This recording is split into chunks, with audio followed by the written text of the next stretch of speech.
Lo voy a meter a Slavinsky. A ver. Slavinsky, que ya lo tengo sentado en nuestra mesa con Federico Pastrana. Bienvenidos a los dos, ¿cómo están? Bien, ¿cómo andan? ¿Bien? Bueno. Tanto tiempo. Hacía mucho tiempo. que nos tenías abandonado Extrañaba vos. un poco. Escúchame, no me gambetees Mirta Legrand. No te gambeteo, Mirta Legrand. Cuando Mirta habla... Puedo gambetear poco. Últimamente, bueno. Pero vino Gago, así que ahora vamos a gambetear mejor. Vos quedate tranquilo. Esperemos. Escúchame. Depende de qué Gago, ¿no? Y bueno, Hubo un Gago muy bueno. Muy bueno. el de ahora va a ser mejor, no te preocupes. Ojalá. Escúchame, Técnico. Mirta Legrand habla. Sí. ¿Tiene alguna repercusión esto de peso, digo, en la opinión pública? ¿Sirve? ¿Da un pantallazo general sobre el tema que a veces los periodistas no sabemos transmitir de la manera en la que ella hace? Somos muy resultadistas, ¿no? En Sí. los análisis en general, ¿no? Me parece que no tenemos que estar mirando tanto a ver cuánto impacta una declaración de Mirta Legrand en la opinión pública. Digo, más allá del deber ser, creo que no es que podemos medir, bueno, habló Mirta Legrand, entonces a partir de la semana que viene va a haber un punto más de aprobación. Lo que digo que hay...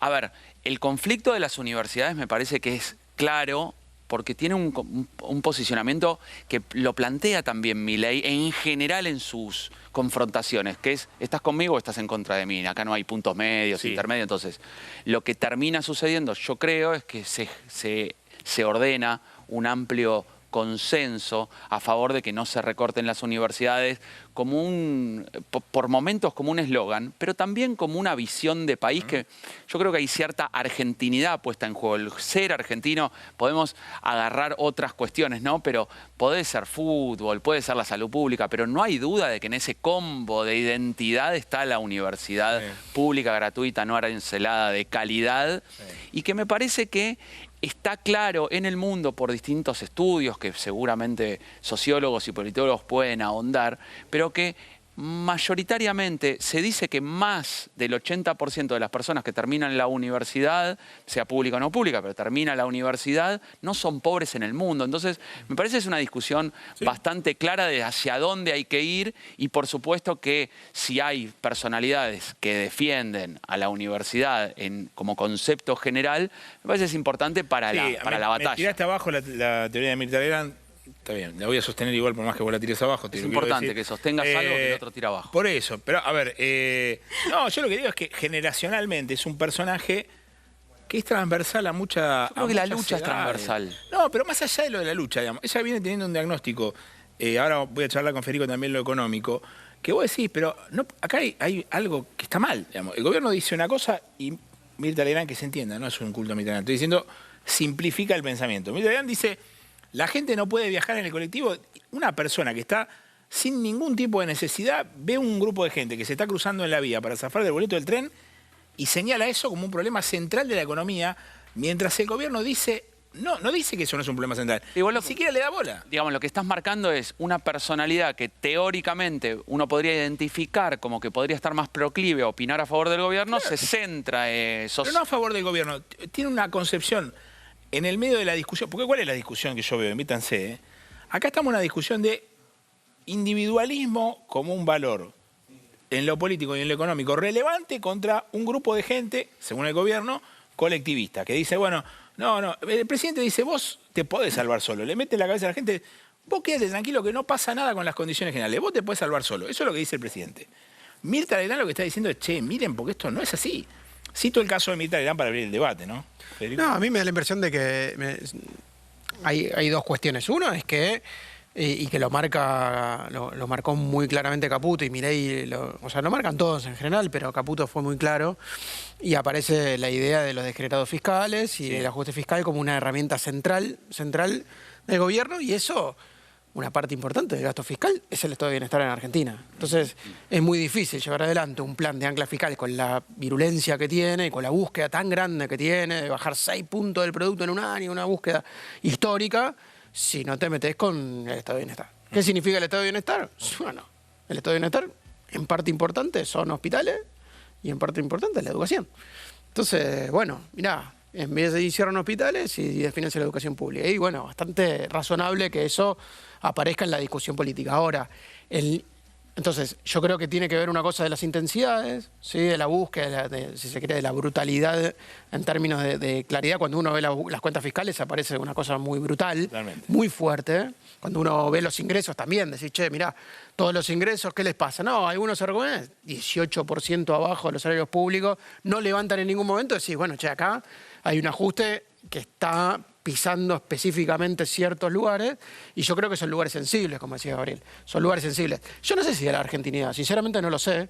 Yo creo que lo vinculo más a una búsqueda del gobierno en términos de ajuste fiscal y después de una transformación social que puede tener que ver con el individualismo o básicamente con el neoliberalismo y el avance sobre ciertas cuestiones, ciertos pilares del estado de bienestar que quedaron en Argentina y que los gobiernos neoliberales trataron de barrerlo con más o menos éxito. Ayer invitados decían, Federico González creo que era el que lo planteaba, que el tema de las universidades incorporó un actor nuevo al debate, donde, bueno, obviamente los estudiantes no estaban ni movilizados, ni tenían una voz que los representaban, y hoy tienen algo para defender. ¿Cómo lo ves? La pregunta es ¿por qué, no? ¿Por qué Milei incorpora eso? Y las hipótesis son varias, me da la sensación. La primera es que necesita el conflicto y necesita tener un conflicto prolongado en el tiempo. Necesita tener de modo constante a alguien con quien confrontar. Y acá parece como que le es cómodo porque en general los estudiantes conocen de qué manera es la batalla, saben cómo es el proceso, la dinámica de cómo generar esos conflictos. Ahora, pero los jóvenes eran sus aliados, eran los que votaban eso algo nuevo. Sí, por eso digo, por un lado me parece que hay que entender cuál es la dinámica del por qué se genera este conflicto. Y ahí después viene la explicación de, pero pará, no estoy pegando sobre mi electorado, parte de mi electorado que me votó. Bueno, ahí habría que analizar un poquito más números porque tengo alguna sensación de que no está pegando exactamente en su base. Quizás su base más sólida es de los que no están estudiando, entonces puede acusar a la universidad y puede desentrañar nichos.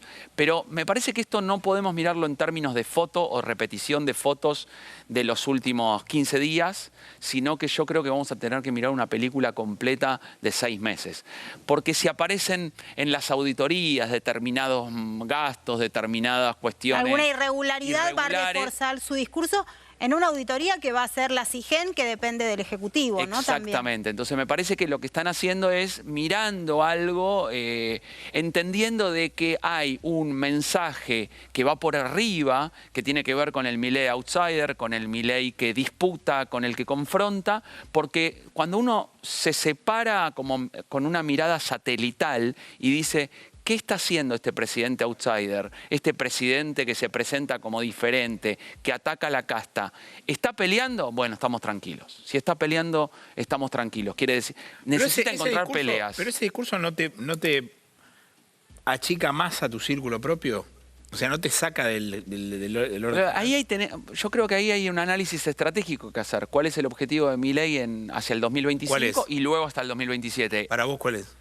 Digo, no quiero dejarlo como explícito y concreto, marcar una opinión definitiva porque no sé si no estoy seguro.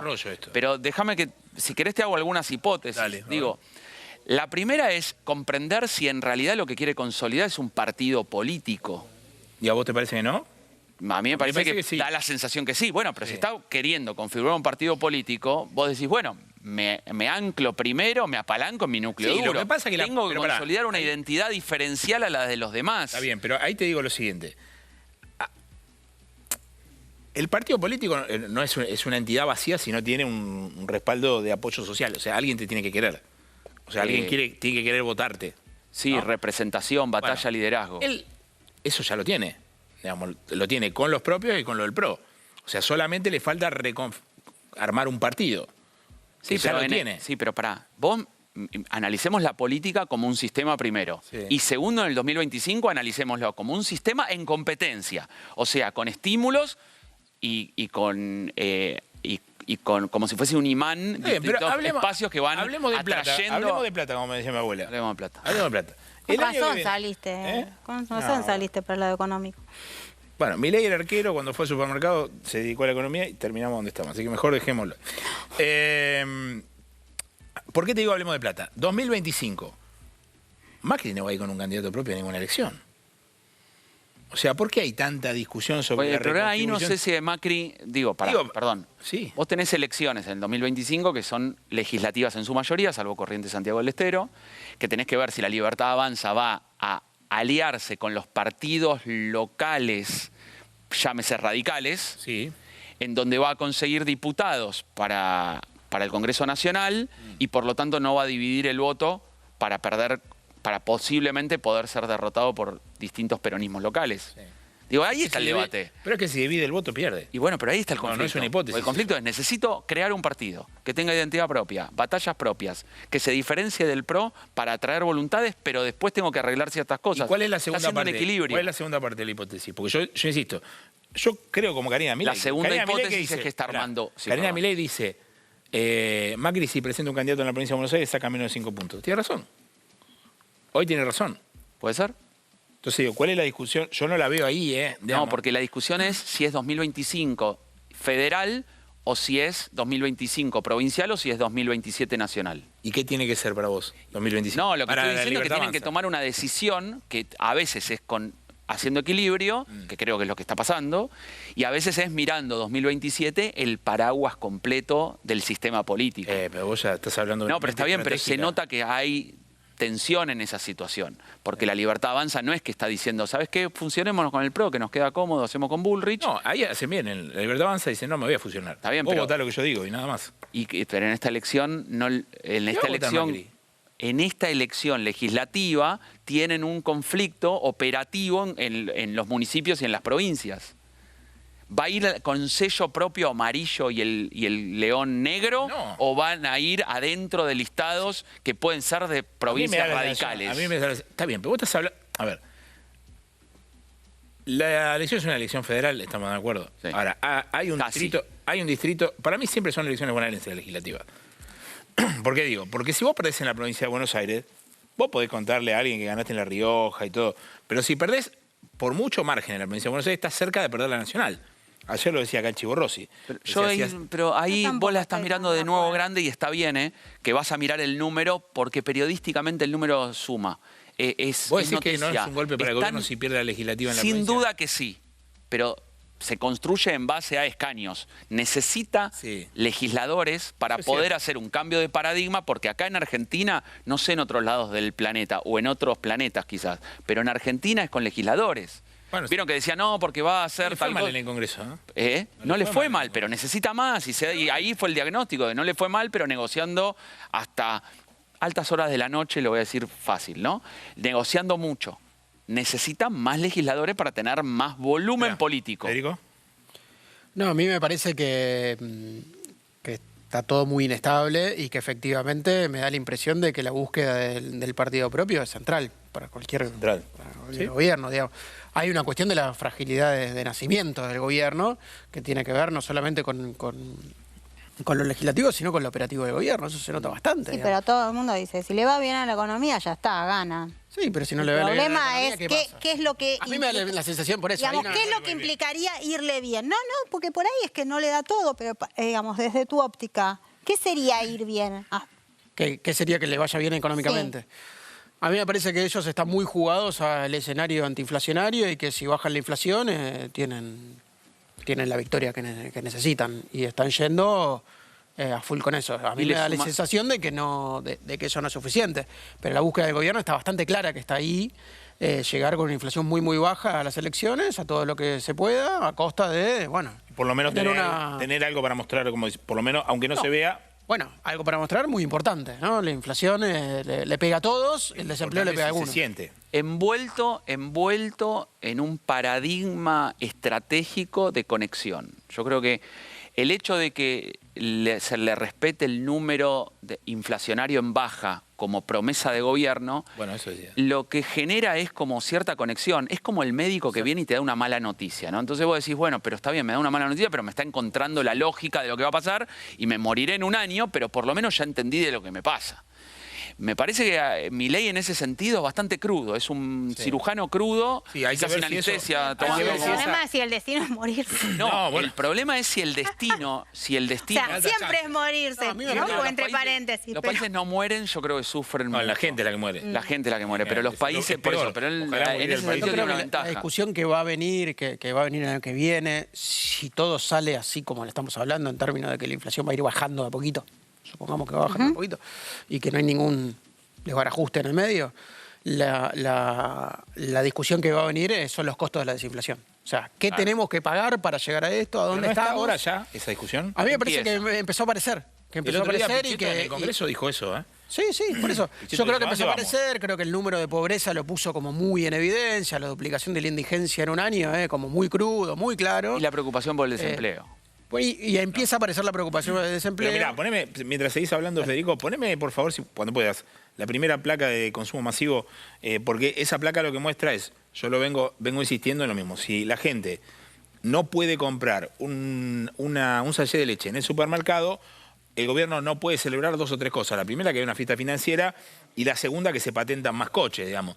Es un festejo raro, digamos. Si vos ves que la gente no puede ir al supermercado a comprar un paquete de arroz porque no se vende, vos no me podés decir que la economía camina porque tiene esos indicadores positivos. Por eso, lo que se termina jugando, y creo que se juega en general en los planes de estabilización, es la comparación con el pasado. ¿Cuánto tenés que pagar por estar acá, individual y globalmente? Sí. Y después, ¿qué te ofrecen al costado? Entonces, si tu oferta electoral es, no, bueno, y te dicen, no, bueno, yo te voy a sacar acá, ¿y la inflación qué vas a hacer? Y no tenés explicación de qué vas a hacer con la inflación, otro tipo dice, bueno, mirá, estoy acá, tengo un quilombo, pero más o menos estoy, ¿y qué me importa? Si es más desigual la sociedad, ¿qué me importa si, bueno, le cerraron un par de facultades, total yo puedo pagar esto, no sé qué, y se empieza a generar cierto consenso. Una cosa está conectada con la otra. Yo creo que una de las cosas que están jugando muy fuerte acá es la distribución del ingreso. Esa es la jugada fuerte y es lo que les pasa en general a los planes. Es, che, vos para tener éxito desinflacionario sostenido tenés que consolidar una distribución de ingreso diferente a la que tenías antes. Bueno, che, ¿lo lograste? ¿Cuál es esa? Y después lo otro es, en general los planes son más sostenibles si la distribución del ingreso es socialmente aceptada. Es decir, si vos terminás, te estoy diciendo en términos más académicos, algo que vos estás sugiriendo, que es, che, mirá, si el plan es demasiado recesivo y es demasiado regresivo, esto no se sostiene. ¿Por qué? Y porque tarde o temprano explota. Sí, mirá, ahí tenemos la placa, ¿la podemos ver? La placa de consumo masivo.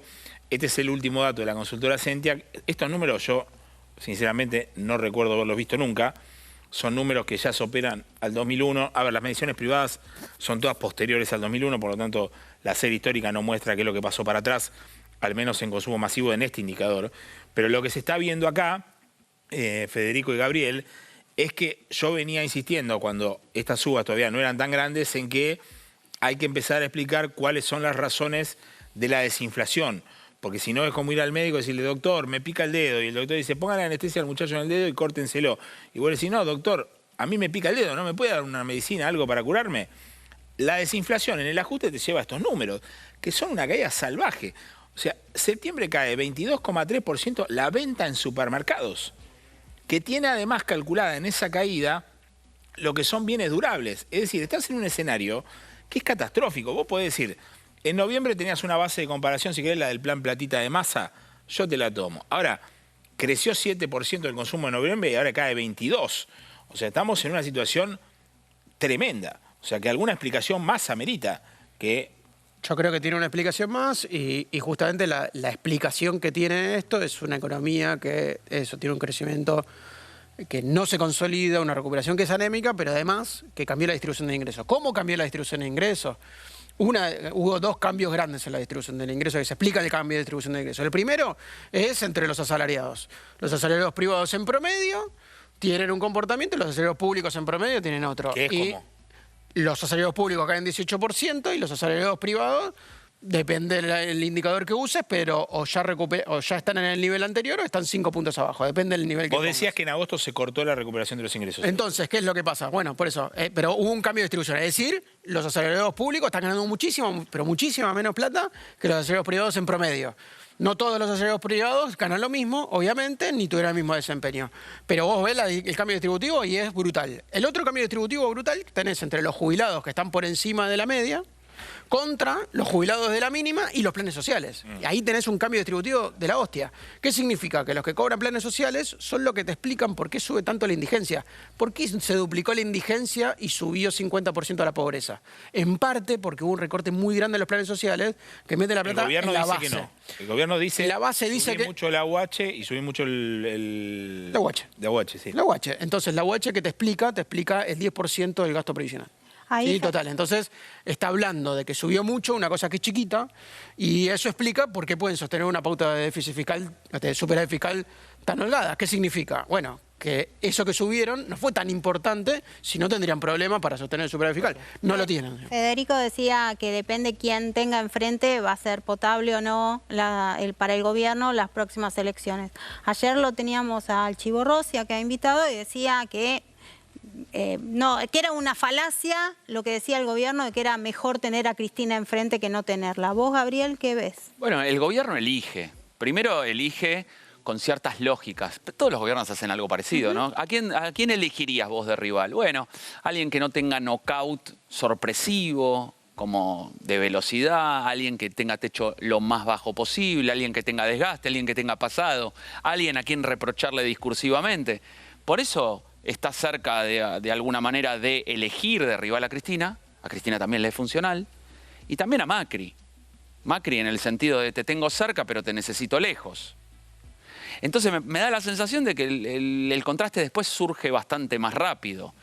Después, si querés, podemos hablar de Alberto, pero me parece que eso es una batalla como demasiado fácil de ganar para el gobierno, de contraste. No, pero digo, el contraste de presidente... Yo solo puedo hablar de las causas judiciales. Podemos hablar de Alberto en el sentido de que Milei... Era un chiste. Sí, está claro. Pero a Milei lo ayuda demasiado el contraste con el expresidente y encima después se contrapone con los otros dos expresidentes. Sí, esperá, vamos a ver a Caputo en el coloquio de idea que hablaba también de este tema, mirá. Ahora que ven que efectivamente la inflación baja y baja, que la economía empieza a recuperar, que el dólar no va a ningún lado y el nivel de desesperación es muy importante. ¿Por qué? Porque ya sabemos que para la oposición la política no es un servicio público, es un negocio. Entonces, si no están manejando el negocio y tienen un problema, tienen otro problema adicional, que es que saben que no pueden volver por mérito propio, porque ya todo el mundo sabe que son unos delincuentes y unos burros, ¿sí? El 75% de la población sabe que son una manga de delincuentes impresentables y unos burros. Bueno, ahí estaba Caputo en el coloquio de idea. Yo 75%. lo que digo, sí, bueno, ahí tiene un número a los Milei, digamos, que agarremos, digamos, total, nadie entiende nada. Yo digo, me pongo a pensar, ¿quién le dijo que diga esto? Bueno, o sea, ¿por qué va al coloquio de idea a hablar de la oposición?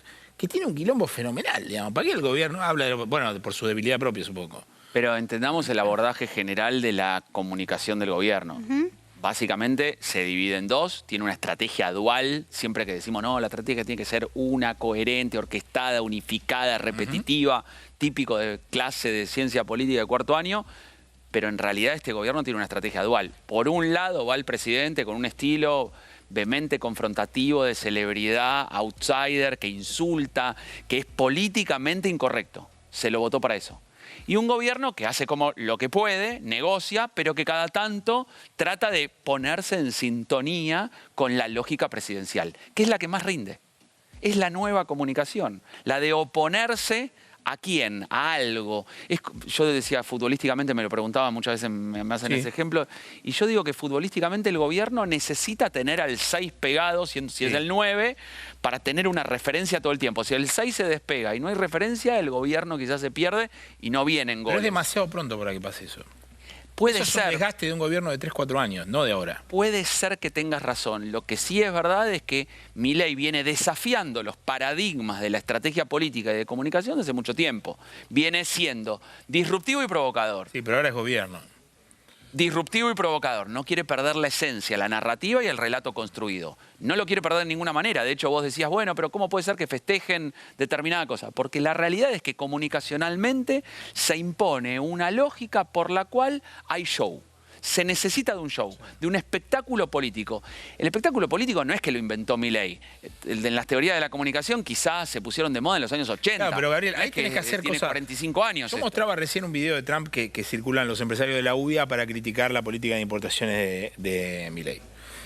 Vos lo ves a Trump y vos decís, che, este tipo es medio loco, digamos, está despeinado, pero su razonamiento político-económico tiene cierta lógica, digamos. No es un tipo que sea muy ajeno a la historia de Estados Unidos. Es un tipo que se banca el proteccionismo, que está diciendo... La verdad que incluso la visión de la globalización es bastante más moderna que la de Milei. Milei debe ser la única persona en el mundo que dice abramos todo ahora, cuando todo el mundo, o no, todo el mundo está diciendo lo contrario. Sí, pero en general cuando se hacen planes de estabilización parecidos a esto, se abre la economía y más rápidamente de lo que hizo Milei hasta ahora. Ajá. Así que Igual hay un tema de O sea, demanda. vos decís habría que que... esperar que se abra más la economía, Sí. probablemente, si es que quieren llevar adelante lo que están llevando ¿Qué adelante. sería abrirla más? O sea, que venga todo, que abran todo y todo ¿Qué importado. significa? Que si hay dos componentes claros de la política antiinflacionaria hoy, que es el ajuste fiscal, pero también el ancla cambiaria, que no la negocian Sí. con nada. No devaluar es el fin del programa, lo dicen cada vez más seguido. Eso significa que lo que tenés que hacer es alinear precios internacionales y precios locales. Para hacer eso tenés que abrir la economía y que los precios se anclen al 2% mensual. Eso es de manual, eso lo hicieron muchos planes. Y bueno, cuando vos vas viendo que va abriendo la economía, decís, vuelve lo mismo. ¿Y qué significa que vuelve lo mismo? Bueno, que hay un componente importante que le pega sobre todo a la industria y al empleo industrial, que es la apertura. Entonces, por algo hay otros gobiernos que no abrieron tan rápido la economía. ¿Gabriel? No, bien de consultor, comparado con lo de Trump, ¿no? Cuéntame, de consultor manipulador, pero... Ah, No, qué no confesión, quiero- no recorten esta parte. No, ¿Manipulador de qué? no es mi parte, es de los libros, cuentan que los consultores manipuladores dicen, cuéntame qué quieren. Yo pensé que te estabas presentando a vos como... No. No, de no ninguna seas manera, atrevido, por favor. Qué feo lo Me del asusté. quilmenio. No, Y eso me que asusté. dice que sos amigo de la casa. Sí, ¿viste? y cómo Es amigo tratarán a mío. los que no Ah, son sí, amigos, ¿no? imagínate. Cuéntame quién eres, ya me mareaste, de consultor, de libro de consultoría. Sí. Dice, cuéntame qué necesitan y te diré quién eres. Y la realidad es que las necesidades que se plantean en Estados Unidos no tienen nada que ver con lo que está sucediendo hoy en día. Entonces es un tema de demanda. Tema de demanda. Está bien, pero ahí hay un ciudadana tema de- dónde se planta Milei comparado con dónde se planta Trump. Sí, en realidad ahí está en juego el tema de la... Yo quiero volver a un tema, me quedan 2 minutos, pero hay algo que me parece interesante que para mí es el corazón del análisis, voy a insistir todo el tiempo, que es el diagnóstico que el presidente hace de lo que pasó en la elección y lo que efectivamente pasó en la elección. El presidente dice, de repente Argentina se volvió liberal, libertaria, la gente no le importa cagarse de hambre, quiere que tumbemos todo lo que se ponga adelante. A mí me da la sensación de que el diagnóstico de la elección es otro. Y eso te genera un vicio de continuidad para la política económica, porque Milei procede como que él cree fue la dinámica del voto, y la dinámica del voto decía, che, quiero vivir mejor porque Massa me dejó 200 de inflación. No era tan difícil.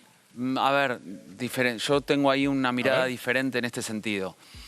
A ver, lo que Milei dice que es la interpretación del voto, yo no creo que sea lo que lo esté guiando. Milei dice que está sentado arriba de 15 millones de votos. Yo creo, no, una cosa es lo cuantitativo de cuál fue el caudal electoral que tiene, el 54%, los 15 millones de votos, 56, etcétera. ¿Sí? Por otro lado, dice que interpreta porque la gente se volvió liberal, a los socialistas de izquierda y quiere más a los colectivistas, no quiere más a los zurdos. Pero yo creo que tiene el diagnóstico correcto, que no lo está diciendo, que es ¿Cuál? que la gente votó castigar a la casta, a un distinto, Pero a eso un no está provocador. haciendo, pero no lo está haciendo él eso. En los primeros 6 meses, sin duda. Y cada tanto genera ciertas cuestiones de insulto, de disrupción, de pelea, de confrontación contra intereses consolidados incluso. Entonces siempre es contrapoder, antisistema. Entonces me parece que en ese sentido tiene un buen diagnóstico de situación y sobre todo con una parte. Sí. Nunca desconectarse de lo que siente que es la realidad y plantea su esquema de trabajo atacando la inflación y su todo. Entonces, en realidad el concepto general es no desconectar para generar confianza. ¿Por qué? Porque lo que sucedía en los últimos años era de gobiernos que, tratando de explicar su receta, generaban desconexión y sobre todo mucha lucha interna. Federico, un último apunte. Sí, yo creo que una de las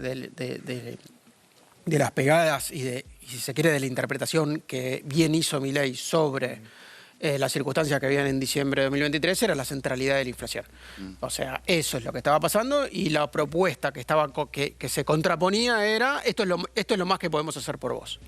Entonces, Milei dice, no es lo más que pueden hacer por vos, mira, yo tengo esto, y la verdad que la herida más grande que había y el dedo que mete Milei es sobre la falta de un programa antiinflacionario y que la inflación efectivamente estaba erosionando ingresos de los más bajos y estaba cambiando la distribución del ingreso de una forma terrible y estaba generando inestabilidad, etcétera, pero estaba cambiando la distribución. Entonces ahí hay una pegada muy grande. Yo creo que es correcto el diagnóstico de Milei en términos de la centralidad que tenía la inflación y la subestimación que hizo de la inflación el gobierno anterior. Ahora, de ahí a que había que pagar con un 52% de pobreza, creo que ahí hay una diferencia y me da la impresión de que eso lo vamos a ir resolviendo acá a un año. Sí, en el fondo entender a dónde estamos parados. En el fondo está en discusión si efectivamente es una política de desinflación sólida o en realidad es un ajuste convencional. Lo seguiremos charlando. Les agradezco a los dos por haber venido. Por favor, placer. Interesante la charla.